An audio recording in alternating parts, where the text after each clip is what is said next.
Hello, my internet friends. It's good to be back with you. It's been a hot second. It's been a few days.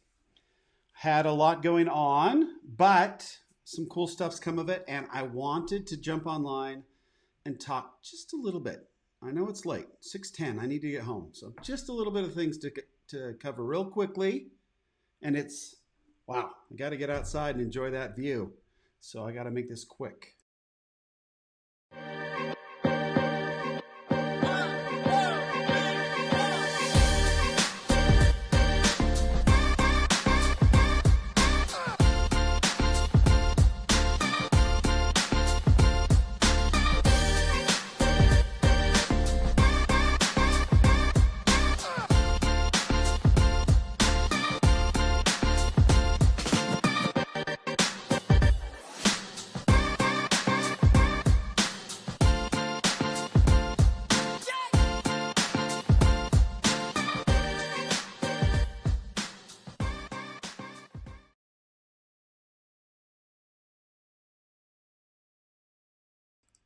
Whew, I got lost there for a second.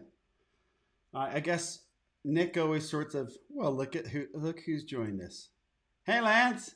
Yeah, it's been a while, dude. Yeah, I'm sorry. I've been out and about, oot and about, as we like to say up north. But yeah, it's good to be here. So, some lessons that I've learned from the last few days. So, in our faith, we send out our young people out on missions. You've probably seen them riding their bikes and doing all kinds of things in their helmets. Fortunately, when I served in Japan, we didn't have to wear helmets because that would not have been cool. So anyway, but they do wear helmets now, and they have to back each other out, and it's all kinds of right. The world's gone cockamamie crazy with all the rules and stuff that we have to do to try to keep ourselves safe. So we didn't even wear seatbelts when I was young. But and that's I mean seatbelts are great. Don't get me wrong. I've seen the data. But anyway, so we sent our oldest son out on a mission back in 2017 in September, and he recently returned. If you check out my personal Facebook page, there's a little video. There's some stuff going on there. But what a lot of people don't know about my son is that he deals with a great deal of anxiety, and as much of this generation does. And so we were very concerned about how tough this would be on him to be away from us for 2 years. You don't really you don't see them. They're just gone for 2 years. When I was in Japan for those 2 years, I didn't talk to my family. It was only handwritten letters, and that was it. I mean, there was no calls on Mother's Day, Christmas, nothing. It's too expensive, and frankly, I wouldn't know how to do it. So when we were that far away, so it never happened. I never talked to my family for 2 solid years, and I saw them again when I got home. Well, so my son's been gone. When he started, it was rough for him to leave home and to be in doing something that he wasn't accustomed to doing, and so he had a lot of anxiety. There was a number of times when we thought that he was going to come home, that he was going to make it, and that it worried me because I know how. I mean, look, any 18-year-old, 19-year-old kid, what would you rather them doing, right? Sitting at home playing video games and goofing off and doing whatever else they do at that age, or out thinking about other people, serving other people, trying to do something other than focusing on themselves, right? So it's obviously a good thing for them to do, and to learn responsibility, to be out on their own, to do learn how to budget. I mean, there's a lot of cool things that come of it. But obviously, going out and sharing the gospel and the good news of the gospel, and talking about Christ and doing all those sorts of things, awesome, a great experience. Any parent would want that for their child. So there was always this thing going on where, like, I was worried for him, as was my wife. And we talked about it all the time. But we also wanted him to get the benefit of doing something that's hard, doing something that's not fun, right? And so we were always kind of, wow, just hoping that he'd make it out there. And things were really tough, but eventually it switched over. And I know we've talked about this a lot. So, and I experienced, and there's a lot of people experience, and we all do this, when we set up goals. And so that's what I wanted to talk about today. When my son went out on his mission, his goal was to finish 2 years, right? He was going to stay out there for 2 years. And when the 2 years were up, he would be doing a lot of work and stuff in between. But when the 2 years was up, then he could come home, right? So he had 2 years he had to stay out there, 2 years of doing stuff that was hard, 2 years of doing stuff away from home, 2 years of not hanging out, talking with his family. And if he continued to focus on those 2 years and that goal of getting this done, there was this huge space in between, right? 24 months that was just like, what do you do? How do you stay motivated? How do you get it done? And he couldn't. It was too big for him. Most of us create goals that are too big for us. And so that's why 92% of all goals go unaccomplished. We talk about goals and how great they are, but folks, goals suck if we don't do them right. They absolutely are atrocious. And 92% failure rate means that they suck.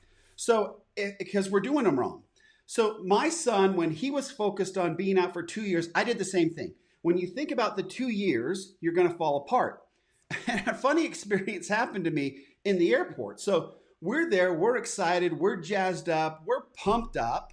And our son comes down the escalators, hugs, party, everybody's going crazy. We have a little, video with music that we can listen to now. It's just a big happy time for us because we've made it through this and he's accomplished something.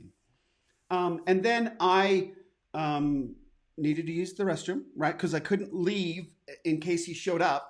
So I said, once everything had kind of settled down and he was off talking to friends and stuff, and I could sneak away without offending anybody, I took off and went and used the restroom. Well, I came out of the restroom and there was a young man there who I know from a previous neighborhood, and his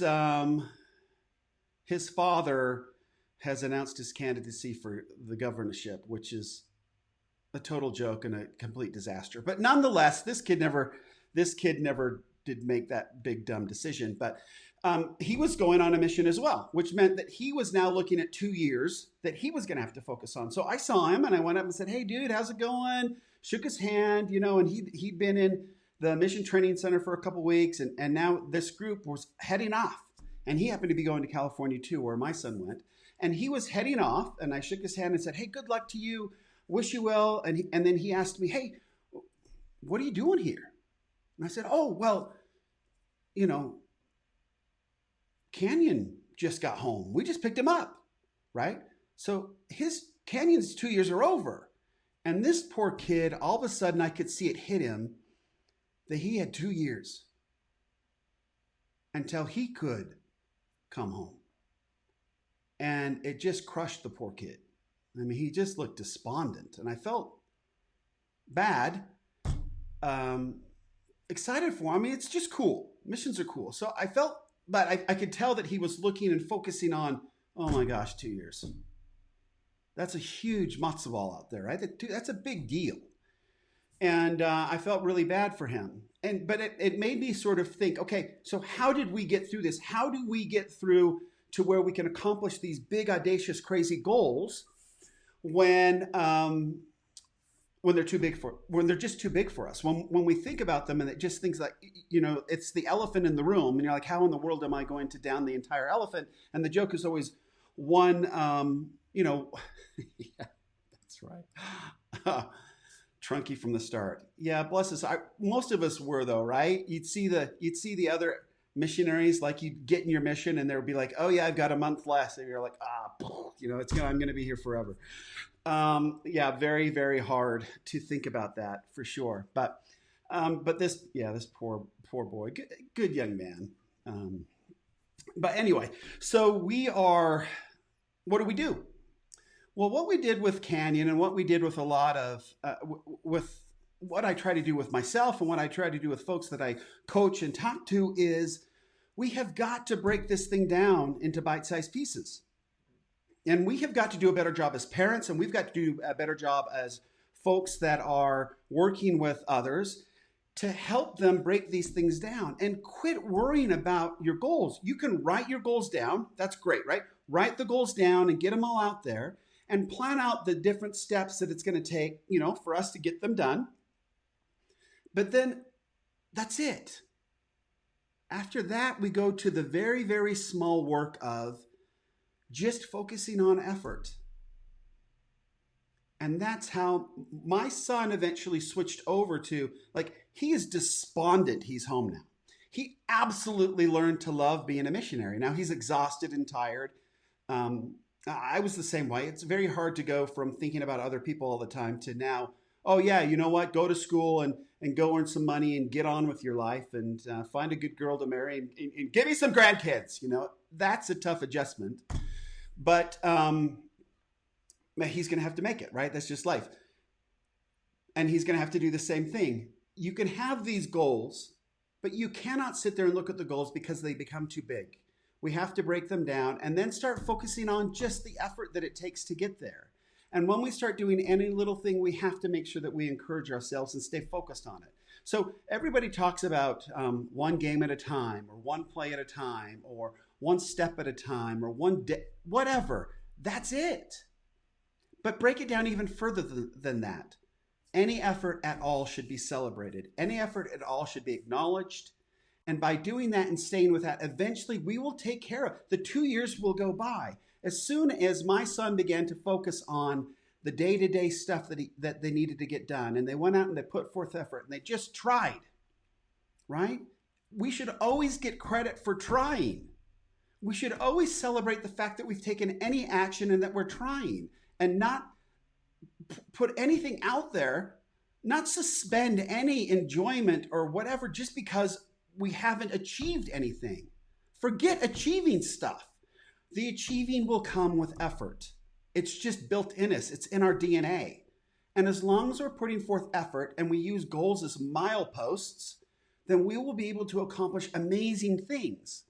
But we got to keep it small to go big. Okay? You got to keep it small to go big. I was talking to Lance. I'm going to throw you under the bus a little bit, bud. Okay?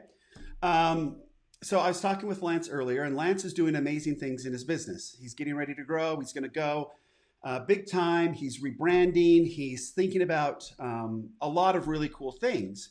And he mentioned today when we were going back and forth on Messenger that it's a little overwhelming. It is. So Lance, go small, bud. Go small. Okay? All these little things that you're doing, when you get something and you decide, hey, you know what? I'm going to turn this in. I'm going to get a new logo. Great. I'm going to rebrand. I've decided I'm going to rebrand. That's awesome. So what are the little steps you have to do to get rebranded? You have to contact somebody to get a new logo. You have to look at the new logos. You take it one step at a time, and you make sure that you celebrate, absolutely celebrate each one of those little efforts that go on. Excellent. There's a good friend, Lance, right there. Castles are built brick by brick. Everything is. Everything is built little by little. But if we sit there and just think about the castle, we think about the big thing, it can get overwhelming, too big for us. It's hard to get it to as humans, it's hard to take it all in. And then we allow ourselves to get frustrated and we stop. Okay. So we've got to go small, stay small, work on just the effort in order to go big. I hope that makes sense. Please, any questions, comments, whatever, please follow us on Facebook where we go live quite a bit. I will get this out. We're going to be doing some really cool things coming up. You'll notice that every time I go live now, you'll see some additional graphics and things go out. And so we're trying some new automation techniques to help out with that. Hopefully can present that to you guys here very shortly. But it's very exciting stuff. And we are taking it one little step at a time. We're going small to go big. Small to go big. Hope that helps. Hope you have a great evening. And tomorrow, what? Friday. Ooh, Fridays are fun. I like Fridays. I'm going to go home and see my family that is together once again, all 5 of us under the same roof. And it's been 24 months, 104 weeks, 2 years, however you want to go. It's been a long time, but I'm going to go and enjoy my little family right now. And I will see you all very, very soon.